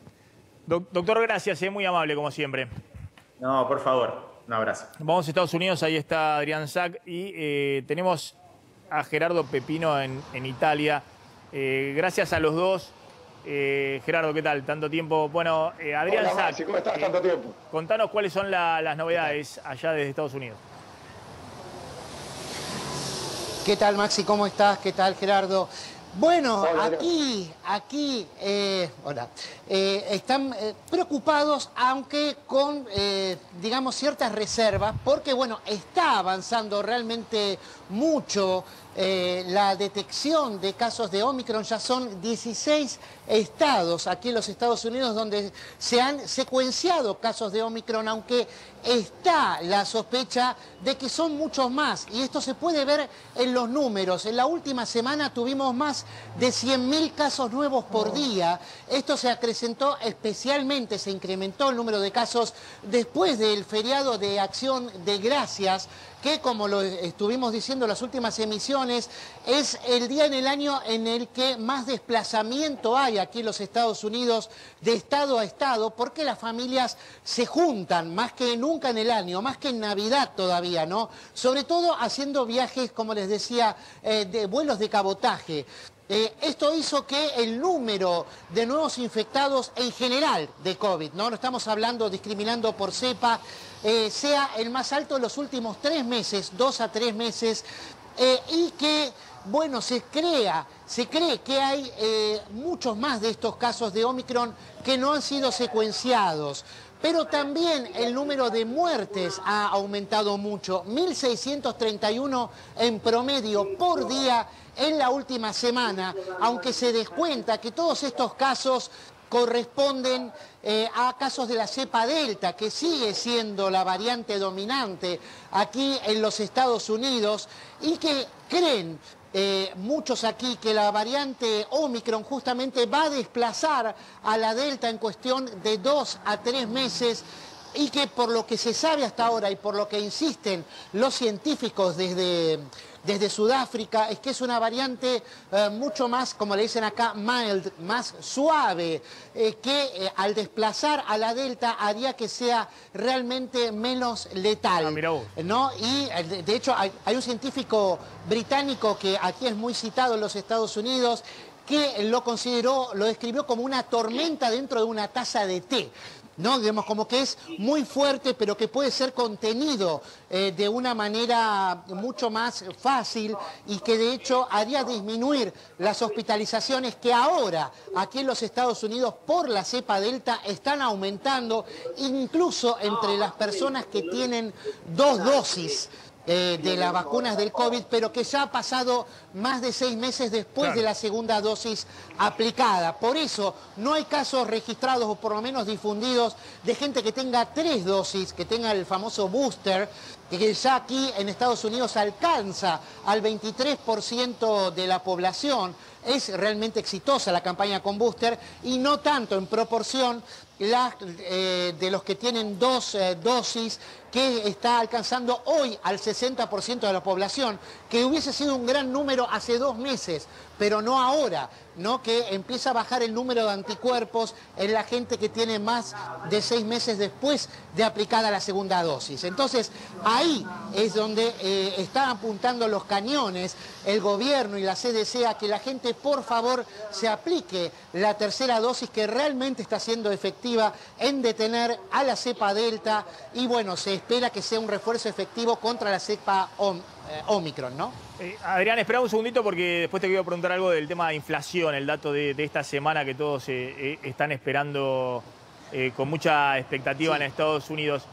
Gerardo Pepino es empresario en Italia. Gerardo, ¿hay nuevas medidas de restricción en Italia para los no vacunados? ¿Está avanzando ese tema de que como 2 sociedades, los vacunados y los no vacunados? Sí, hoy es el día clave, Maxi. A partir de hoy existe en funcionamiento, ya está en funcionamiento desde esta mañana, lo que se conoce como el Super Green Pass, el Super Pase Sanitario. Hay 2 pases sanitarios, un pase sanitario base y un pase sanitario que es este Super Pase Sanitario, Super Green Pass, que tienen las personas, exclusivamente las personas que están vacunadas. De esta manera, con el Super Green Pass, una persona puede ingresar a cualquier bar, restaurante, cine, teatro, estadios y demás, cosa que no pueden hacer las otras personas. A partir de hoy, la sociedad italiana queda dividida en estas 2 partes. ¿Quién tiene el pase sanitario básico? Que para tener el pase sanitario básico es que deben hacer solamente un hisopado antigénico que dura 48 horas o el molecular que dura 72 horas, pero te permite al mínimo, o sea, te permite solamente ir al trabajo, ir a la farmacia o ir a hacer las compras, o salir en un medio de transporte a corta distancia. Solamente te limita para eso. Y el Super Green Pass, o sea, de todas las personas vacunadas, se le habilita absolutamente todo. Entrar a restaurantes, cines, teatros, discotecas y tener una vida normal como la que estamos teniendo en este momento en Italia. Esto es lo que aplicó, Maxi, si me permitís. Esta es una medida extra que aplicó el gobierno de Draghi para evitar, ya que Italia se encuentra entre los países más virtuosos de Europa en este momento, por no tener tanta cantidad de casos y sobre todo por tener un porcentaje de vacunación de cerca del 85%. Es por eso que el gobierno dijo, aumentemos la cantidad de restricciones para no volver a cerrar todo en Navidad y Año Nuevo como lo tuvimos el año pasado. Recordemos que Italia el año pasado pasó todas las fiestas. Tengamos cuenta, prácticamente de noviembre hasta marzo, abril, todo con el toque de queda. Este año se quiere volver a la normalidad. Gerardo, gracias. Es impecable ahí el informe desde Italia, el pase sanitario. Justamente ahora está hablando el ministro de Salud de la provincia de Buenos Aires, que está con anuncios en este sentido. Le voy a pedir a Candelaria y a Claudio que me ayuden con la información. Ahí está Nicolás Kreplak hablando. Estaba previsto, recordás, Maxi, una conferencia del propio gobernador Axel Kicillof. Lo vamos a escuchar a Nicolás Kreplak. A ver si está hablando algo de, porque en la provincia querían aplicar algún pase sanitario. A ver. Eso es lo que sabemos que más ayuda para la variante Omicron, para las temporadas de aumento de los contagios, para poder tener más actividad recreativa, social, cultural, económica, etc. Así que con la sensación de que estamos haciendo un trabajo extraordinario y que nos permite encontrarnos todavía en menos del 10% de lo que fue nuestro pico de casos, es que seguimos recomendando e insistiendo en la necesidad de vacunar al resto de la población. Muchas gracias. Muchas gracias, señor ministro. Acto seguido, escuchamos las palabras del señor gobernador de la provincia. Hay algo vinculado al pase sanitario que había sido algo que había generado cortocircuito entre el gobierno nacional y la provincia de Buenos Aires, porque la provincia estaba más con la idea de que haya restricciones para aquellos que no tienen la doble vacunación, ¿no? Fue el mismo Crepla que el que dio a entender que iba a haber un pase sanitario para subirse al transporte público y para ir a los trabajos en caso de las personas que trabajan en el sector privado, lo que fue desmentido por la ministra Carla Bisotti. Claro, justo estaba Batistela, que nos olvidamos de preguntarle, pero creo que en la Ciudad de Buenos Aires algunas actividades exigen la doble vacunación. Por ejemplo, para ir a los boliches, ¿puede ser? Para eventos masivos. Debería ser en teatros, conciertos y demás. Ahora, ¿también para la cancha en la Ciudad de Buenos Aires? Para ir a ver a River, por ejemplo. Creo que la única por eso, cancha... cuando vas al Monumental, ¿te controlan? Sí, parece que la única que te controla es el River. Yo fui al teatro el otro día. Está la regulación, pero no te lo piden, digamos. Fueron a ver...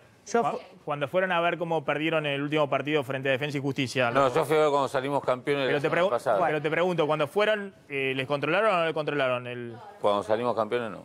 ¿Y ahora cuando perdieron el domingo, no? No, tampoco. Por eso perdimos. Bueno, por eso hay que controlar. A ver si está Adrián Sá, que había quedado pendiente el tema inflación, por favor, que es el tema clave en Estados Unidos esta semana. Por eso, pues si no, estamos... a ver si podemos enganchar a Adrián con la información que estábamos hablando. ¿Qué está pasando en el mercado cambiario en este momento, Claudio? Después vamos a hablar un poquito de los dólares cara chica y los dólares cara grande. Bueno, en el mercado paralelo está un peso por debajo del cierre del viernes, 199,50. Hay que retroceder varias semanas, 6 semanas por lo menos, para ver que el dólar estuviese por debajo justamente de los 200 pesos. Un pesito menos que el viernes. Sí. Y tenemos a los bonos mejorando, aun cuando salió Cristalina Georgieva a decir que todavía faltaba mucho para... Sigue la recuperación de los bonos, sí, con la idea de que se va a acercar a un acuerdo con el fondo. Entre 0,4 y 0,6%. De hecho, el riesgo país está otra vez por debajo, algunos puntos, 1.767 puntos. Y tenemos una recuperación entonces de los bonos, también de los papeles de las empresas, las acciones, en un día justamente que en las bolsas internacionales están en verde por esto que estamos comentando acá, que la variante Omicron no es más letal que la Delta, aunque es más contagiosa. Entonces, así como las bolsas la semana pasada estaban para abajo en un contexto de incertidumbre, ahora que se tiene alguna certeza más, alguna información más sobre esta nueva variante, bueno, recuperan terreno. Vamos a la tanda, cuando volvamos vamos a hablar de las variables claves que hay que mirar esta semana. Una viene desde Estados Unidos, que hay que prestar mucha atención, y también esto que contábamos, la pelea que hay entre clientes y bancos por los dólares billete. Porque claro, ahora iba a mostrar la caída de depósitos en dólares de las últimas semanas. La gente cuando saca el depósito del dólar y lo quiere llevar a la caja de seguridad o al colchón, quiere los billetes cara grande, y los bancos le dicen, pero si valen lo mismo. Pero bueno, en la Argentina no valen lo mismo. En todas partes del mundo el billete cara grande y cara chica valen lo mismo, en la Argentina no. Tanda, ya volvemos. Acaba de anunciar Kicillof pase sanitario en la provincia de Buenos Aires, Candela. Exactamente. Nosotros simplemente la precisamos para aquellas actividades de más riesgo. ¿A quiénes afecta este pase sanitario y qué significa? Bueno, a partir del 21 de diciembre se va a poner en marcha en la provincia de Buenos Aires, y anunció Kicillof que se va a articular con el resto de las jurisdicciones, sobre todo con la ciudad de Buenos Aires, el pase sanitario. Es decir, van a exigir que uno muestre en su teléfono, a través de la aplicación Cuidar, que tiene las 2 dosis aplicadas de las vacunas, o en el caso de que sea una vacuna monodosis, esa monodosis, certificado de estar vacunado para ingresar a eventos masivos, esto es, teatros, recitales, espectáculos en general, en lugares cerrados, incluyendo actividades deportivas, recreativas y religiosas, todas las que se realicen en lugares cerrados, grandes, digamos, donde haya una gran cantidad de personas, se va a pedir el certificado de vacunación para poder ingresar a partir del 21 de diciembre. También, si uno quiere ir a hacer un trámite presencial a una oficina pública o a una empresa privada donde también va a ser un trámite, por ejemplo, imaginemos, tenés que ir a hacer un banco o un trámite de la luz, el gas o lo que sea en una empresa privada, una prestadora de servicios públicos, te van a poder exigir las dosis de vacunas y el trámite lo tenés que hacer en provincia. Por ahora nada se dijo del transporte público ni de ir a cada uno a su trabajo en caso de ser privado. Seguramente, como las personas que atienden al público se van a pedir también las 2 dosis, a los empleados públicos de la provincia de Buenos Aires esto les afecte, pero por ahora esto es lo que se decidió de provincia de Buenos Aires. No es la primera provincia que pone en marcha el pase sanitario. ¿En Ciudad de Buenos Aires no está para este mismo cosa? En Ciudad de Buenos Aires para eventos masivos también está vigente, igual que en Tucumán y en otras provincias donde se ha decidido ponerlo en marcha. No en todas se cumple, decíamos recién que en Ciudad de Buenos Aires en el caso del fútbol no, en el caso yo podría decirte que en el caso de un recital en un teatro grande en la calle Corrientes tampoco lo cumplieron, pero bueno, hay distintas situaciones, ¿no? Lo que no se dice en ninguno de los casos de ninguna de las jurisdicciones es que se vaya a pedir, por ejemplo, como sí lo hacen en Europa y en Estados Unidos, para entrar a los restaurantes. Eso todavía no se está diciendo. Claro, eso generaría sí fuerte resistencia del sector gastronómico que recién se está recuperando en la Argentina. Está Adrián Saca. Adrián, gracias de nuevo. Ahora con paraguas, pero no importa, Adrián está ahí resguardado.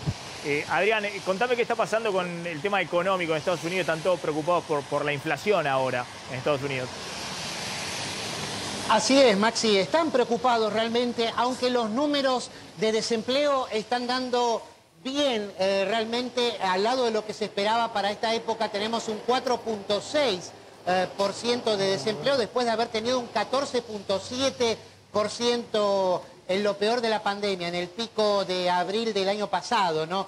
Esa es la parte que ven bien, pero la inflación, todavía no tenemos el dato oficial interanual de este mes, lo vamos a tener el viernes, aunque se especula que va a seguir en torno al 6.2% que tuvimos en octubre y que es el más alto en los últimos 30 años. Acá, para que tengas una idea, en los últimos 40 años el promedio fue del 2%, ¿no? El 2% anual cada año. Y se cree, hoy justamente hubo un informe de una serie de inversores privados aquí en los Estados Unidos que vaticinan que para el año próximo, para el año 2022, la inflación va a ser del 4% aquí en los Estados Unidos, va a ser del doble de lo que estamos acostumbrados, pero va a ser menor a la de este año, que se calcula de un total en torno al 6%, ¿no? Interanual en diciembre. Entonces, esto lo ven con preocupación realmente, pero ya, por ejemplo, el precio de los combustibles está volviendo en algunos estados, como en este, bajando, en el que estoy yo ahora. Hoy fui a cargar, claro, hoy bajó 30 centavos el combustible. Lo cargué, lo estaba cargando a 3.30 el galón, $3.30, y hoy lo cargué a precio de artimaña de verdulero, ¿no? 2,99. Sí, sí, porque bajó el precio del petróleo en las últimas 2 semanas. Internacional. Exactamente. Claro, exacto. Pero ya se siente y eso puede impactar en los precios, que acá vuelven a bajar cuando baja el combustible. Pero esto hay que verlo con mucha atención, por eso el dato del viernes de inflación en Estados Unidos, básicamente porque hay que saber cuándo la Reserva Federal va a subir las tasas de interés de referencia para tratar de aplacar la inflación en Estados Unidos. Exacto. Pero bueno, eso es un problema adicional para la Argentina, porque cuando eso ocurre se da vuelta el escenario muy favorable de tasas bajas a nivel internacional y le mete más presión a la Argentina, que necesita dólares, ¿no? Se van todos los dólares a Estados Unidos y eso genera más problemas también acá. Entonces seguimos muy atentamente lo que suceda con los datos de inflación en Estados Unidos. Adrián, gracias, como siempre impecable, de Estados Unidos, Adrián Sack. Gracias a usted. Gracias, Raúl, me quedé sin tiempo, pero vos decís clave ver el liderazgo de Alberto Fernández en las próximas semanas. Así es. Y observar atentamente el acto del viernes. El acto en Plaza de Mayo. Este viernes. Ver qué señales hay para Cristina y para Alberto Fernández, esa convivencia. ¿Qué es lo que cada uno dice y qué es lo que la plaza dice? Gracias, Raúl. Gracias, Candelaria. Claudio, nos vamos volando la tanda. Cuando volvamos ya va a estar Marce Pagano al aire de A24. Quédense con ella. Chau, pásenla bien.